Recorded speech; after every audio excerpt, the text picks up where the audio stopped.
This hour of the Costa Report is brought to you by IBM. Big data at the speed of business. Welcome to the Costa Report. I'm Rebecca Costa, and thank you for joining me for another 2 hours of straight talk radio. I'd like to welcome members of our armed forces and their families and veterans who are joining us today over the internet. Thank you for your many emails and letters. In just a moment, direct response television giant, who many of us know as the creator of As Seen on TV, Mr. AJ Khubani will be joining us to talk about what it takes to keep entrepreneurship thriving, as well as what stories like Khubani's mean to the U.S. economy. But before Mr. Khubani joins us, as is my custom each and every week, let me tell you a little about his background. Ajit Khubani was born the son of Indian immigrants. His family comes from an area of India which became part of Muslim Pakistan when the British partitioned these lands in 1947. Being Hindu, Khubani's grandfather was forced to leave behind his investments in real estate and finance to flee for his life. He landed in a refugee camp and then eventually in Bombay, where he unsuccessfully struggled to rebuild the family's wealth. When Khubani's father was old enough, he tried his hand at the export business in India, Nigeria, and then later the United States, where his business finally blossomed. AJ soon followed in his grandfather and father's footsteps. By the time he was 11, he was delivering newspapers for $10 a week and cutting lawns and shoveling driveways. He worked himself up to a minimum wage job delivering pizzas. And then, while still enrolled at Montclair State University studying business, he began working in the family's export business. The story goes the young Khubani worked out a deal to buy 2,000 Walkman-like radios on credit from his father and took out an advertisement and sold them all. Though he didn't make a profit, he was hooked. Next came massaging slippers, which earned him over $200,000 by the time he was 25 years old. The rest is history. Today, AJ Khubani is the CEO of one of the most successful direct response marketing companies in the world, the TeleBrands Corporation, creators of the popular As Seen on TV brand. The company markets products in 120 countries, selling everything from amber vision glasses to the PedEgg foot file and pocket hose. But as we're about to find out, the road to fortune isn't always paved with gold. Khubani is no stranger to failure, bankruptcy, and government overreach. Yet despite these challenges, there is no question his story is proof positive that the American dream is still alive and kicking. It's my pleasure to welcome to the Costa Report the man who is known in some circles as the king of the infomercial, Mr. A.J. Khubani. Welcome to the program, Mr. Khubani. Hi, Rebecca. Pleasure to be here. Thank you. I thank you for taking time to be with us. Now, I want to be sure that we put your success in the right context. So give us a few figures for starters. I read somewhere that you sold over 45 million PedEggs and 15 million pairs of amber vision glasses. Can that be right? That is true. That is true. Actually, it's over 50 million PedEggs so far. 50 million? Yep. So the business is quite successful. And, you know, your history of me and my family and the company was the most accurate I've ever heard. Well, thank you. Our research team appreciates that. It's been a long journey when you think about 3 generations and reaching the point of selling 50 million products. That's a number that your grandfather and your father probably thought was way out of reach, even coming from a successful exporting business. Yeah, my father's certainly proud of what I've done, and it's nice to have. I have to believe that. Having children of my own, sometimes you're afraid for them. Was your family ever afraid that you might be reaching a little too far? Well, my father had struggled through his life, being having his family fled for their lives out of Pakistan because they were Hindu, and they had some of the challenges that you hear about today. They had the choice of either converting to Islam or being killed or moving. And my family decided not to convert, and they moved to India. And growing up in a refugee camp and then finally saving enough money and getting a visa to come to the United States, which is amazing. He came over by ship, by the way, because he couldn't afford a plane ticket. But he came over, and he created a life in this wonderful country, a country of tremendous opportunity and unlimited unlimited potential for anyone that is willing to go and strive for it. Yes, very much so. And as I said, it is part of the history and the fabric of this country that immigrants did build this country. We hear too much on the radio and too much in the media right now about how immigrants are taking advantage of social services and creating a tax burden for the taxpayer, and yet we don't seem to be balancing it on the other end. The number of jobs that have been created, the entire industries that have been created by hardworking immigrants that have come to this country, and I have to say that your family and my family have something in common. My own grandfather came over through Ellis Island on a ship with, I think he said he had something like 5 cents in his pocket and a packet of dried dates to eat. And that's all he had. And he also fled for his life. So there's something to be said for the immigrant population that came and helped make this country strong. Now, I want to talk about the PedEgg and Amber Vision glasses that I mentioned, because those are two huge successes, and every product can't be a home run. On the other hand, your percentages seem to be a lot better than venture capitalists who expect maybe only 15-20% of their investments to pay off. So if you don't mind my asking, what's the ratio between the products that are profitable and those that don't make it in TeleBrands? Well, actually, the ratio is worse than you just pointed out. It is. It's worse than venture capitalists. Yeah, so, well, you make it seem like every one of them's a winner, so that's a talent. Well, it's about being smart about how you treat the losers and how you treat the winners, and how soon you identify the winners. So, just to give you the numbers, so we look at 1,000 products a year. Out of 1,000 products that we look at, we test market and produce commercials for 100 different products a year. That's 2 every single week. And now the ones we test market, roughly 10 are successful. So we're really, 10 out of 100 products that we market, so 10% are successful.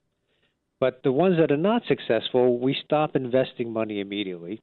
And the ones that are successful, we invest a lot of money in. So that's how we can afford to make a profit, even though the odds are, fairly low. So you go from 1,000 products that have potential to test marketing 10 and identifying those that empirically don't show the results that you need, and you get down to 10 that you're going to concentrate your investment in.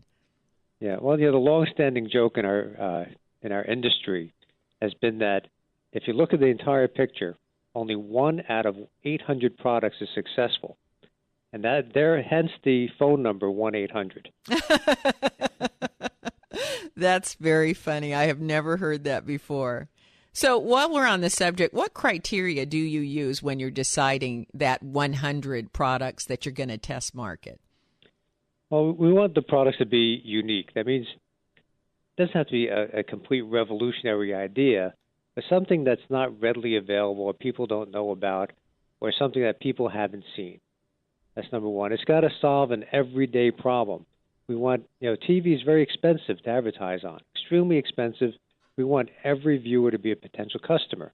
Mm-hmm. So, for example, the PedEgg was great because everybody has feet and most people have calluses. So it's a mass appeal product versus something targeted to bicycle riders or tennis players or people that scuba dive, right? So it's very important that it's mass appeal.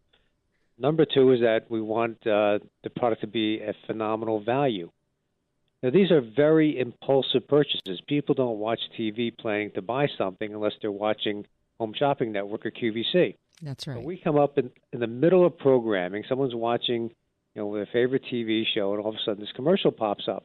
And within 2 minutes, we have to convince them to pick up the phone and take out their credit card and place an order. Mm-hmm. That's a very big challenge. Now, we have to cut for a short break to do a little business ourselves, but I'd like to come back to these criteria because I know there's a couple of others, such as the ability to produce the product inexpensively. So we're going to just take a short break. We'll be right back with more from AJ Khubani. You're listening to the Costa Report.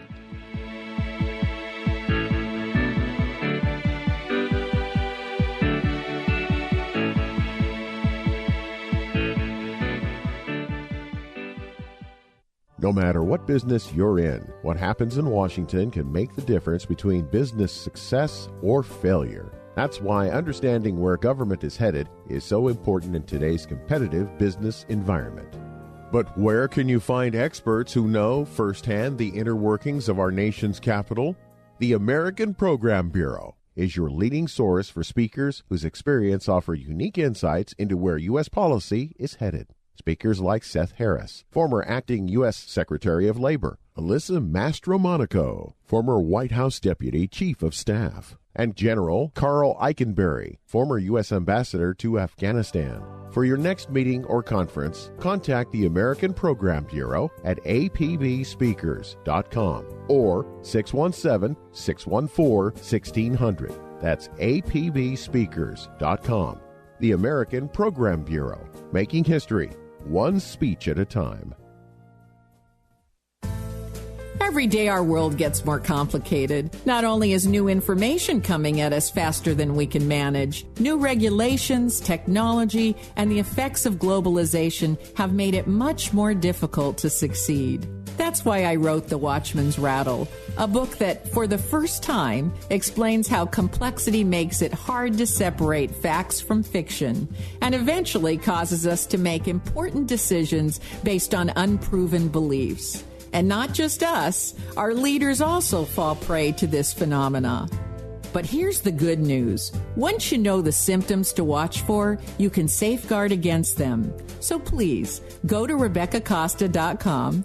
That's RebeccaCosta.com and order your copy of The Watchman's Rattle. It only takes a few minutes and the shipping is free. That's RebeccaCosta.com. Do it now. You'll be glad you did. School's back in session. Bad news for the kids. Great news for RVers. Hello, folks. Michael Olson here with Rena Mills, the owner of RV Service Center, 2525 Mission, north end of Santa Cruz, right next to California One. Rena, it is a great time to be an RVer. Yes, Michael, that's true. Weather is fantastic in Santa Cruz County, so get your RVs tuned up at RV Service Center. Do you have any special inducements to get people ready to hit the road this autumn? Yes, Michael, we do. Anytime you have any damage on your RV, we can help you get an insurance claim started. And with that insurance claim, we offer a free gift certificate equal to the value of your deductible when you have your insurance work done at RV Service Center. Wow, that means like a free repair almost. Yes, it does, Michael. That's just money in your pocket. And in the gas tank and on the open road. Folks, bring your RVs down to RV Service Center here at the north end of Santa Cruz, 2525 Mission. Have your RV all tuned up by RV Service Center, and away you go. Here's comedian Christopher Titus on education reform. So we could fix education right now. Okay, we all agree there's good and bad teachers, right? Yeah. Right? Okay, so we got to get rid of the bad teachers. So we actually said, all right, let's test all the teachers. Well, the teachers union stood up and went, no, you can't test teachers. It's not a good measure of performance. Yeah, even the teachers went, crap. So I said, okay, we'll just arm the children. Then you'll just know who the bad teachers are. Anybody leaking? Bad teacher. It'll also change a parent-teacher conference dynamic. You ever take a kid to parent-teacher conference and they're screwing up? You feel like an idiot. Michael's not doing good at math. Oh, even my sperm is stupid. Oh, I got to stop drinking. I got to stop reading those porn magazines. I got to stop reading 50 Shades of Grey. I suck. But if we arm the children, that changes 180 degrees. Michael's not doing good at math. Really? Well, that's a bummer because for Christmas I bought him a Desert Eagle. So you better figure out how to unlock his learning capabilities or the spring semester is going to be a bitch. The big stars love to hang out with Rosie and the gang on Good Morning Monterey Bay. Weekdays 6 to 9 a.m. on KSCO AM 1080.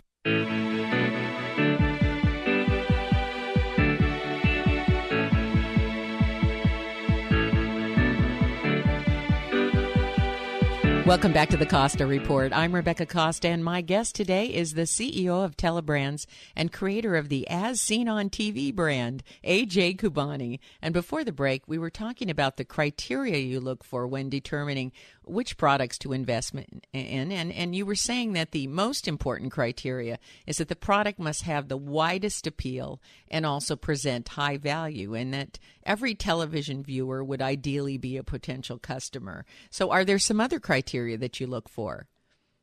That's basically it. It's got to have wide appeal and solve a common problem, something that people can really relate to. Like take our pocket hose, for example. Very traditional hoses are very heavy and bulky and difficult to put away. And this is a hose that puts itself away. It's something everyone can relate to. Everyone has struggled with, garden hoses, or most people have. Yes, that's absolutely true. I always see your products as solving a rather obvious annoyance. A lot of the problems are just really annoying. and one of the things that I've noticed too is that many products save money. They offer you an opportunity to save money. Is that also a criteria that you look for? Well, that's a criteria. The people that buy from us are usually budget conscious and are looking to save money and get a great value on the product that they're buying. So you take products that we're selling today. Another very big seller is our Hurricane Spin Mop.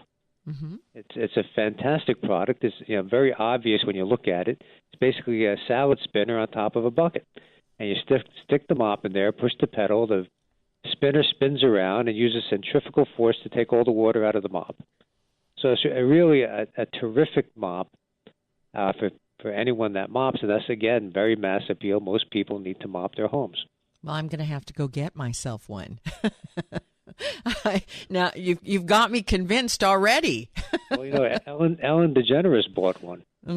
Yeah, she called up and actually she tweeted about it, that she was homesick one day. And the great thing about being homesick is she gets to watch all of these fantastic infomercials, and she bought the spin mop. Well, you can't beat that as an endorsement. Now, at the beginning of the program, I did talk about some of the financial hardships your grandfather and father faced, but you also faced many challenges along the way, including bankruptcy and run-ins with the government. Can you talk about some of those obstacles for our audience today? Well, first of all, starting a business is extremely difficult, and the odds of success are very slim.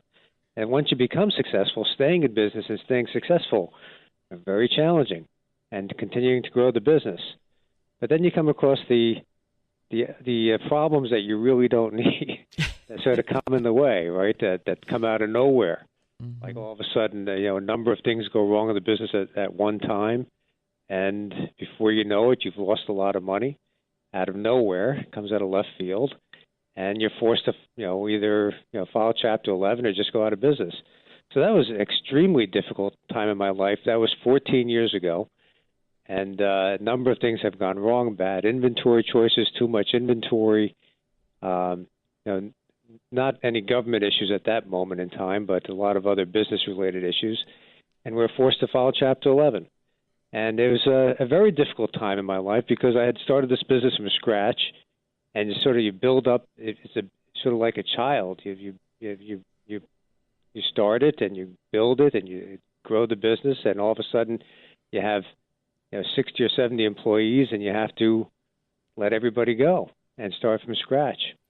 Well, the trouble with these failures is you don't know if they are just a really bad setback or they really are a failure. You just, when you're in the middle of them, you just can't tell. You can't tell if it's the end. Or just you got to come back stronger. Oh, that's absolutely true. I think the most important thing is that you have to believe that this is not the end. You have to absolutely believe that you are going to come back, because if you have any doubt, you won't.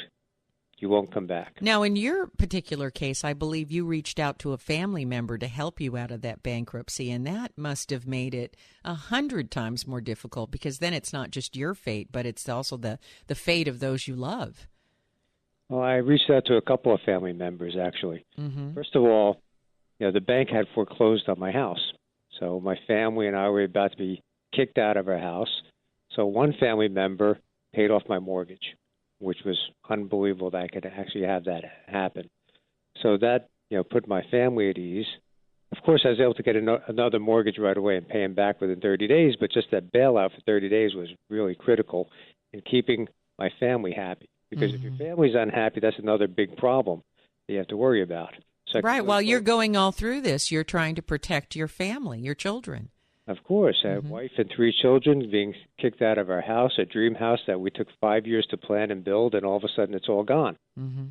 Right? So, but then we were able to save that. And then my father gave me enough money to finance and restart the business. And, that was his money now on the line. And I had to make sure that I protect his money as well. I didn't want him to lose his hard-earned money along with mine. Yeah, well, those are very, very dark days. I also know because I started my own business with my own money. And while I really appreciated people heaping praise on me for the successful times and giving me awards and that kind of thing, in the back of my mind, I never forgot those dark days. And I always was left with the feeling it could happen again any time. How about you? I certainly feel that way. And, yeah, it doesn't matter how successful you become. You think, well, 2 or 3 things could line up and I could lose it all. Well, that's the reality of owning a business, because you can't plan for everything. And a few things could line up and go against you, and you could be out of business before you know it. So it's always, especially if you've gone through it once already or twice already, you know that it could very easily happen again. And you start to plan for that, as I'm sure you have. Mm-hmm. Plan for what happens if everything goes wrong. Now, you have also had some pressure from the government, and not long ago we had Carly Fiorina, the former CEO of Hewlett-Packard, on the program, and she expressed a lot of concerns that innovation and entrepreneurship are under attack in America today. And specifically, she said that businesses are being treated as guilty until proven innocent by the government. How do you feel about that?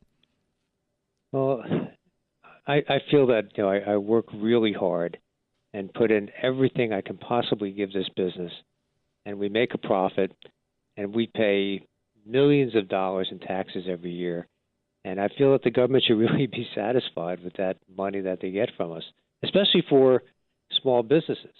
Small businesses pay the highest tax rate, and there's no ready loopholes available for small business like there are for big businesses.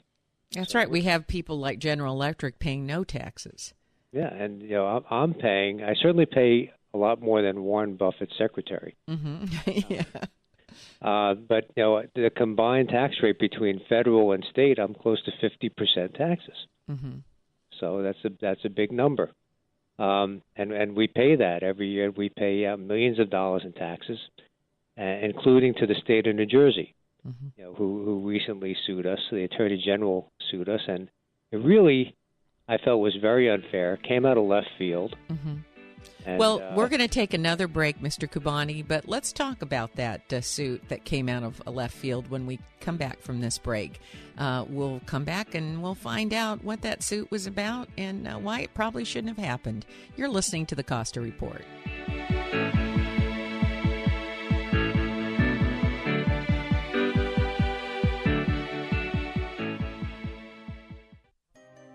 Big data is being generated by everything around us all the time. Every digital process and social media exchange produce it. Systems, sensors, and mobile devices transmit it. Big data is arriving from multiple sources with ever-increasing velocity, volume, and variety.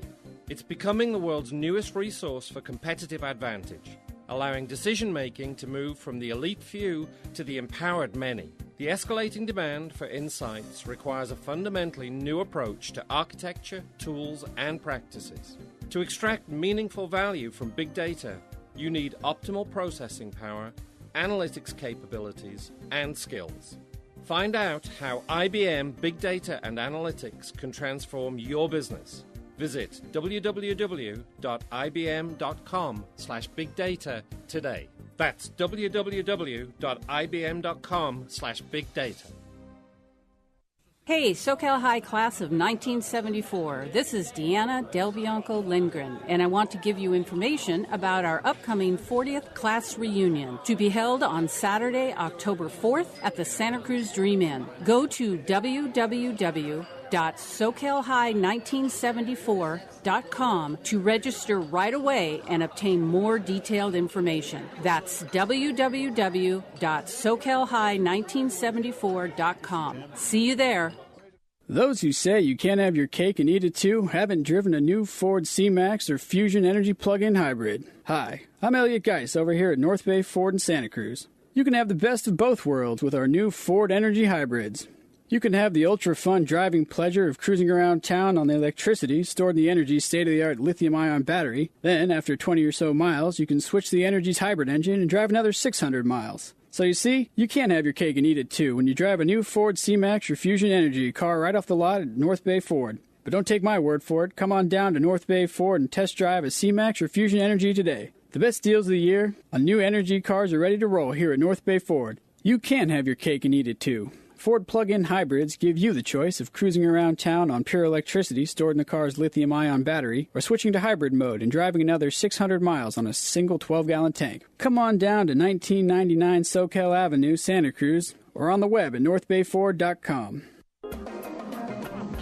Hi, Sam Quinton here for Shirt Crafters. I'm with Big Pete of Big Pete's Treats. And Pete, tell me how you came to Shirt Crafters. Well, I'm an edible cannabis confectioner, and my family business was starting to grow. We needed to design and print labels for our treats. Plus, we needed employee t-shirts, business cards, and banners to display at trade shows. We called Scott Gold at Shirt Crafters, and he showed me how Shirt Crafters was my one-stop shop for branding my business. I'm sure glad I did.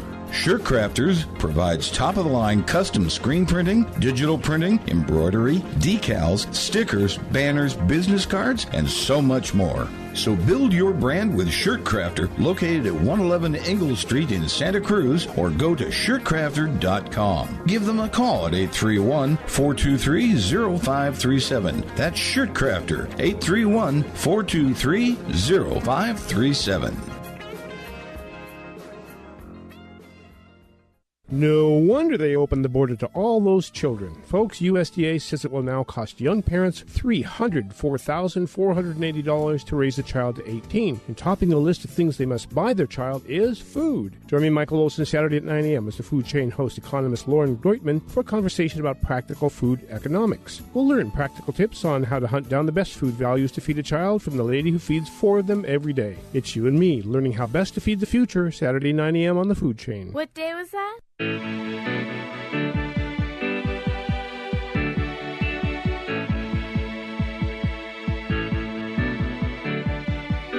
Welcome back to the Costa Report. I'm Rebecca Costa, and if you're just joining us today, our guest is AJ Khubani, who is just beginning to talk about a recent lawsuit before we had to take a break. So, Mr. Khubani, would you like to continue with that? Yeah, so I was saying that, we're a New Jersey corporation. I grew up in New Jersey and love the state, but now the state is suing me. We pay the state millions of dollars a year in taxes. They're suing me for some purported claim of consumer fraud. I have to tell you that over 30 years in business, we've serviced over 100 million consumers, and you don't build a business by ripping off your customers. You can't get away with that.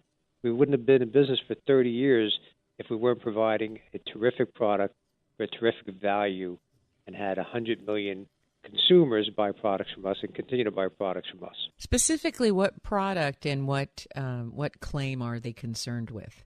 Well, there's some claim of our telemarketing, inbound telemarketing scripts, and not giving full disclosure to the consumers. But I can tell you that we're absolutely upfront with our consumers. We have done nothing wrong. We don't know why we have this piece of litigation. We're trying to resolve it. It came out of nowhere. They claim that they have accumulated over 300 complaints over 2 years. Well, over that 2-year period, we've serviced tens of millions of consumers. So if you really look at it percentage-wise, it's less than 0.1%. But isn't this a case where the more you sell, the more consumers you touch, the more vulnerable you get? Well, I think so. I mean, there's like an inverse algorithm here.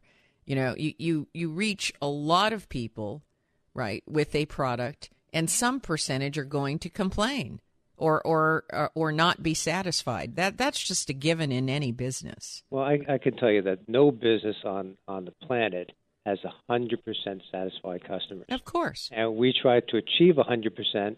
In fact, we've achieved over 99%. And if you look at this current case, it's 99.999% that are satisfied. So they've picked on these very, very small percentage of customers.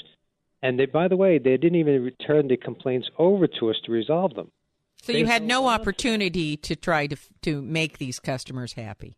No, if whenever in the past we've ever got anybody give us a complaint, we do everything we can to satisfy that consumer. That's in our best interest. In fact, that's our policy.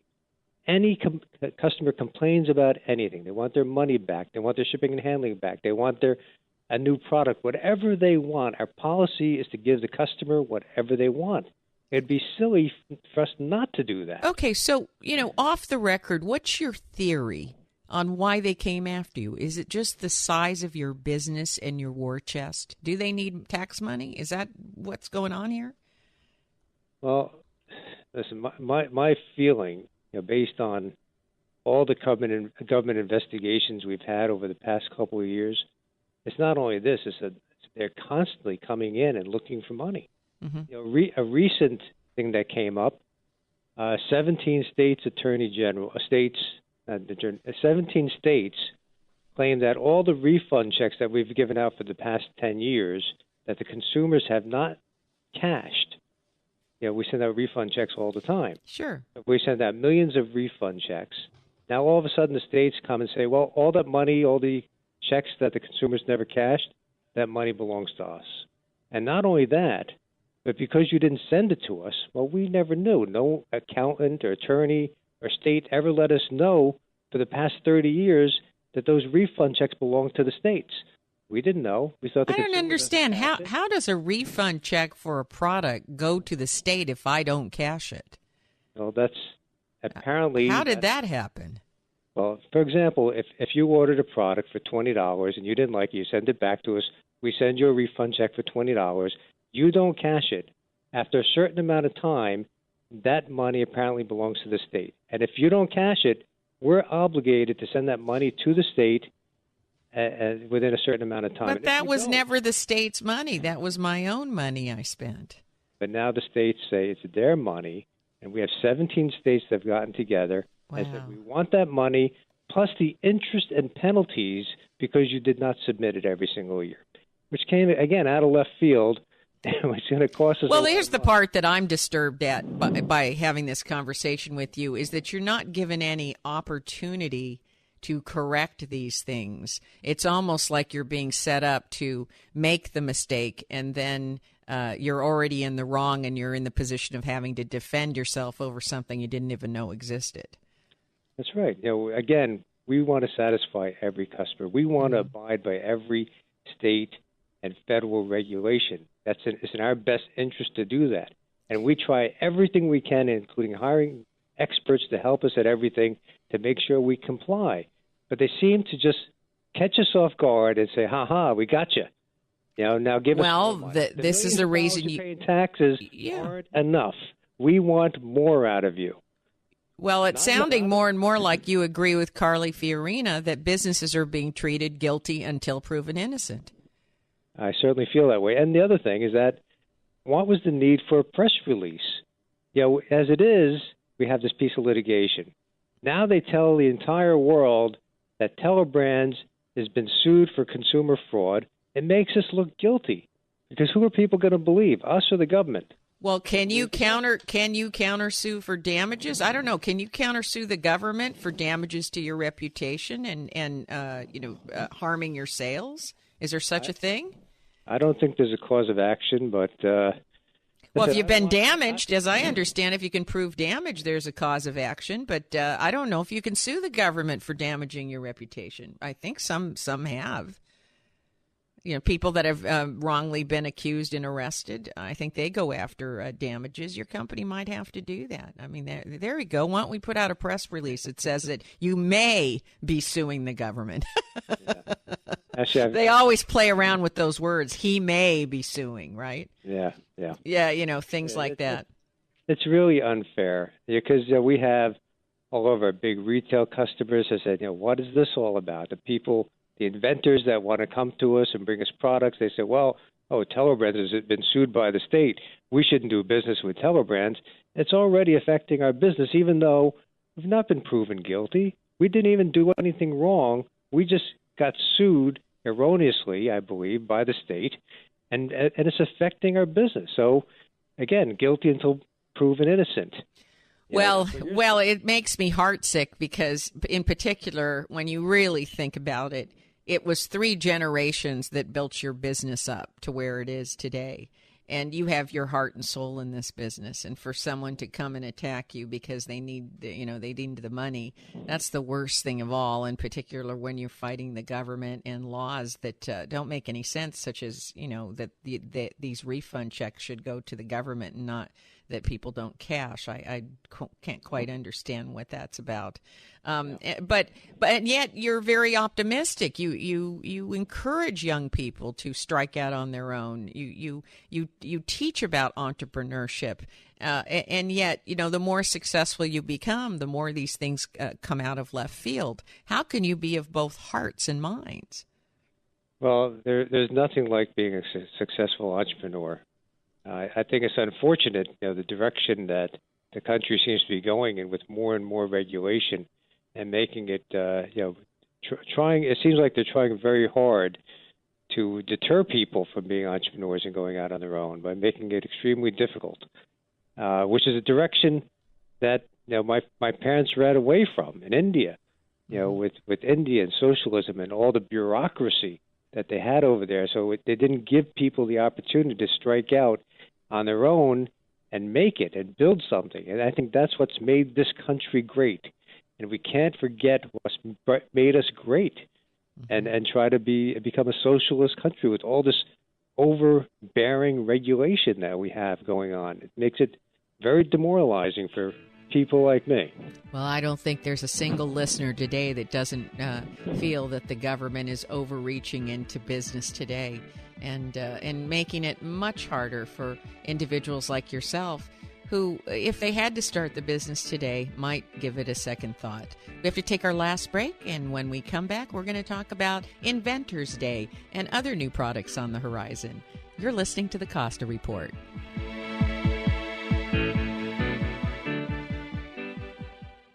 Big data is changing the way organizations work. From data-driven marketing and ad targeting to the connected car, big data is fueling product innovation and new revenue opportunities. It's creating a culture in which business and IT leaders join forces to realize value from all data. They infuse analytics everywhere and make speed a differentiator, gaining competitive advantage from faster, more informed decisions. Leading organizations are creating new business models, developing new roles, and defining new big data architectures, including an infrastructure that can manage and process exploding volumes of structured and unstructured data, in motion as well as at rest, while protecting data privacy and security. Find out how IBM Big Data and Analytics can transform your business. Visit www.ibm.com/bigdata today. I'm here today with Scott Caraccioli of Caraccioli Cellars, and I have a question for you, Scott. What goes into making Method Champenois bubble? It's a process that's really defined by the French government that we've taken and enacted into our wines, which really drive the quality of our sparkling project. So this is a process that the French government defines pretty specifically, and you remain faithful to that. Yeah, 100%. And in some places we push it a little bit. Now, how do the bubbles translate on the palate? It really gives you that vehicle, that mousse for the character of the sparkling wine, carrying the fruit and the complexity. It's the expression of the wine. To find out more about Caraccioli wines, visit us at www.caracciolicellars.com or stop by our tasting room in downtown Carmel, California. That's Caraccioli Cellars, Caraccioli, Cellars. Come taste the difference.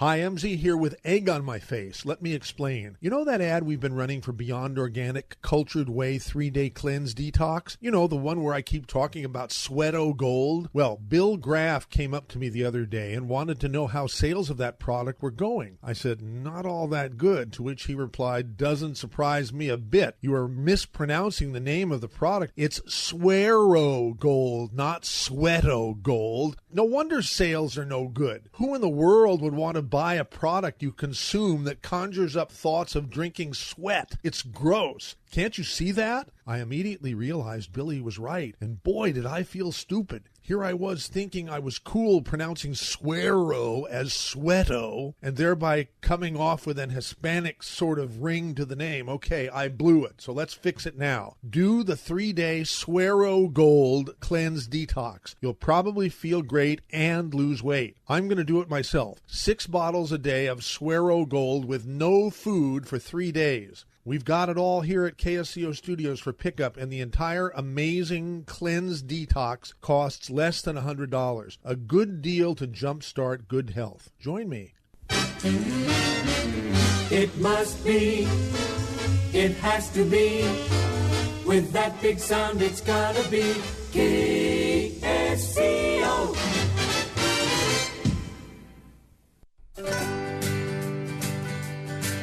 If you like to fish, or you like to know about fishing, or if you know someone who does, you have to tune in to the Let's Go Fishing radio program with Alan Bushnell and Mike Baxter. Let's Go Fishing is heard every Thursday night beginning at 8 p.m. right here on AM 1080 KSCO. Don't miss the next Let's Go Fishing with Mike Baxter and Alan Bushnell. I wish I was a fisherman.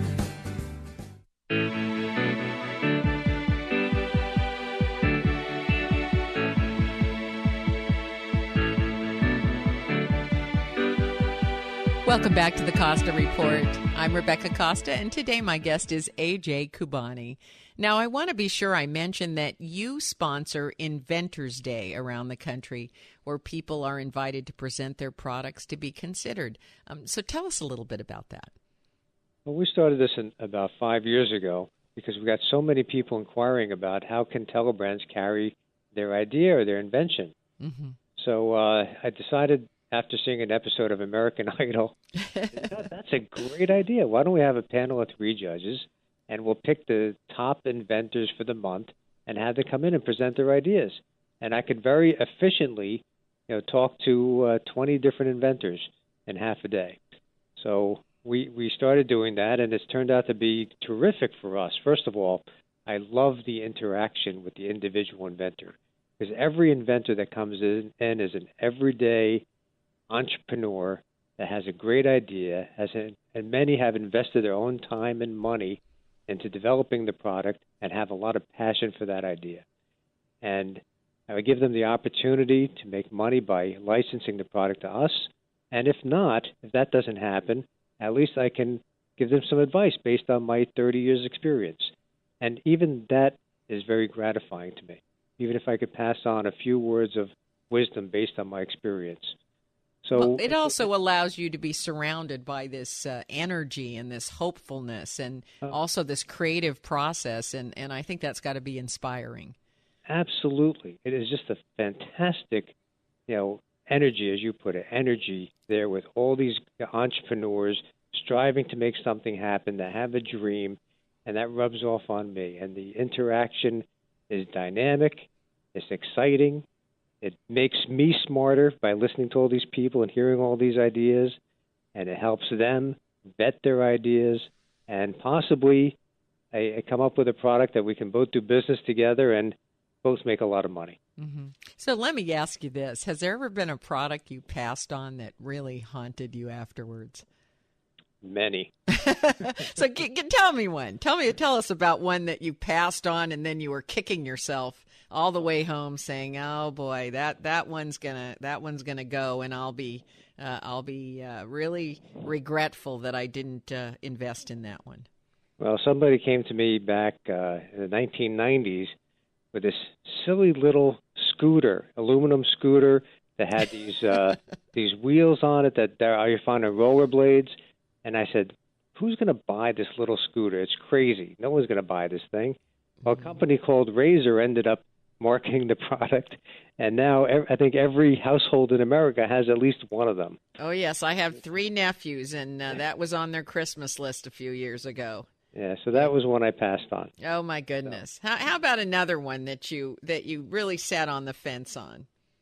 Okay, the other one was this thing that every single kid that goes to school that has to cover their books knows about. They're called book socks. Mm-hmm. Yeah, when we were kids, we'd take these old the shopping bags, cut them up, and tape them around our books. That was our book cover.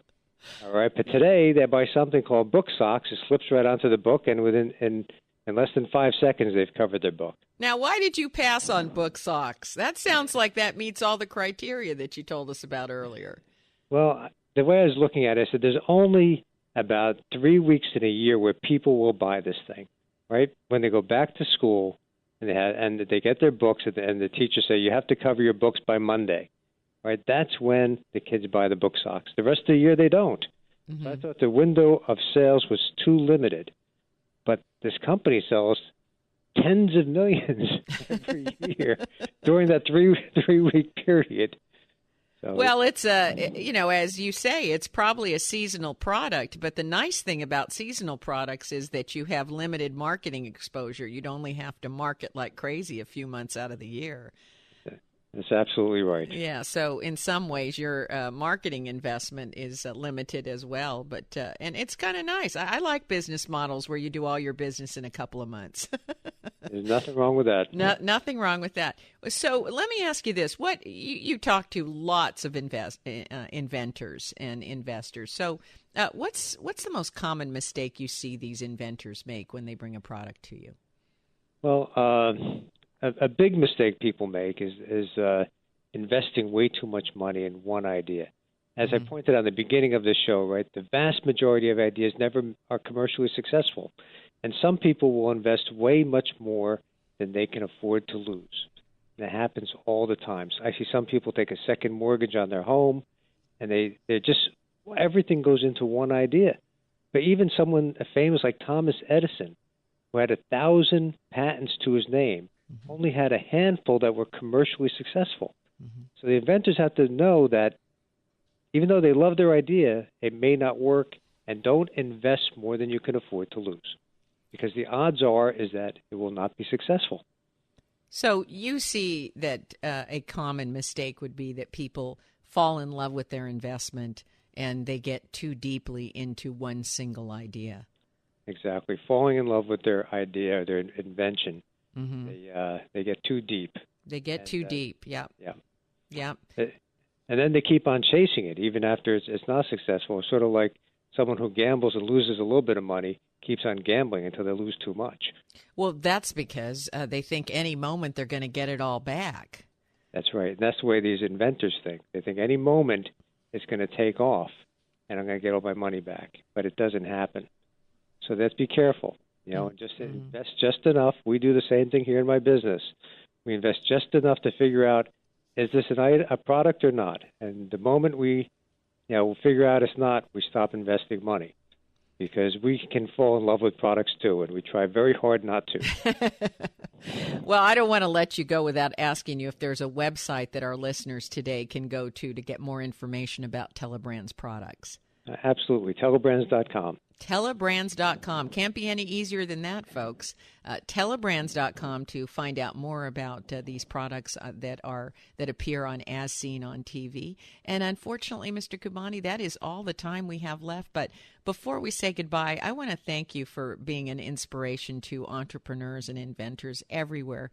And we'll look forward to many more time-saving products that we can't live without. Thank you, Mr. Khubani. All right. Thank you. If your station is leaving us after this hour, you can have you have a question or a comment to make about our interview with AJ Khubani today, you can email me at RebeccaCosta.com or drop me a note on Facebook, Twitter, LinkedIn. In particular, I'd love to know if you once had an idea or an invention that you were positive was a sure winner and you never pursued it. What was it that stopped you? Was it the investment capital you needed? Was it fear? Was it lack of time, lack of knowledge of exactly how to get started? Drop me a line and tell me your story. And if it's a good one, well, maybe we'll put it on the air. And if you missed the full interview with AJ Khubani or any of our other guests, remember that you can download previous episodes of the Costa Report from our website, Apple iTunes, Podbean, and our YouTube channel. And while you're at our website, be sure to check out The Watchman's Rattle. Talk about a book that completely disrupts conventional thinking. This is the first and only book which explains what happens when the complexity of day-to-day life, including government regulation, exceeds the biological capabilities of our human brains, why unwieldy processes, information, and regulations are dangerous because they cause us to be unable to discern a fact from an unproven belief or an opinion. And before we know it, we and also our leaders are suddenly basing important decisions on something other than facts. So public policy becomes irrational. If you want to know why there's more politics than productive work being done in our nation's capital, pick up the Watchman's Rattle. Just go to RebeccaCosta.com. Do it now. It only takes 2 minutes. And if you want to do it while the first edition autographed copies are still available, all the better. I think there are only maybe 100 copies left of the hardcover first edition.